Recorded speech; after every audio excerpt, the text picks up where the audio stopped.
کو جان بخشی، پھر وہی تم کو مارتا ہے، پھر وہی تم کو زندہ کرے گا، پھر تم اسی کی طرف لوٹائے جاؤ گے۔ وہی تو ہے جس نے سب چیزیں جو زمین میں ہیں تمہارے لیے پیدا کی، پھر آسمانوں کی طرف متوجہ ہوا تو ان کو ٹھیک ٹھیک 7 آسمان بنا دیا، اور وہ ہر چیز سے خبردار ہے۔ اور وہ وقت یاد کرنے کے قابل ہے جب تمہارے پروردگار نے فرشتوں سے فرمایا کہ میں زمین میں اپنا نائب بنانے والا ہوں۔ انہوں نے کہا کیا تو اس میں ایسے شخص کو نائب بنانا چاہتا ہے جو خرابیاں کرے اور کچھ تو خون کرتا پھرے؟ اور ہم تیری تعریف کے ساتھ تسبیح و تقدیس کرتے رہتے ہیں۔ فرمایا میں وہ باتیں جانتا ہوں جو تم نہیں جانتے۔ اور اس نے آدم کو سب چیزوں کے نام سکھائے، پھر ان کو فرشتوں کے سامنے کیا اور فرمایا کہ اگر سچے ہو تو مجھے ان کے نام بتاؤ۔ انہوں نے کہا تو پاک ہے، جتنا علم تو نے ہمیں بخشا ہے اس کے سوا ہمیں کچھ معلوم نہیں، بے شک تو دانا ہے، حکمت والا ہے۔ تب اللہ نے آدم کو حکم دیا کہ آدم تم ان کو ان چیزوں کے نام بتاؤ۔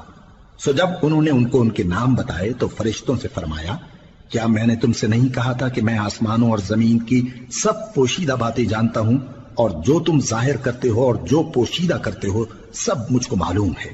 اور جب ہم نے فرشتوں کو حکم دیا کہ آدم کے آگے سجدہ کرو تو وہ سب سجدے میں گر پڑے مگر شیطان نے انکار کیا اور غرور میں آ کر کافر بن گیا۔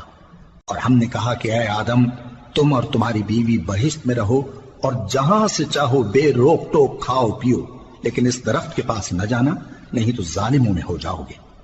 پھر شیطان نے دونوں کو اس درخت کے بارے میں پھسلا دیا اور جس عیش و نشاط میں تھے اس سے ان کو نکلوا دیا۔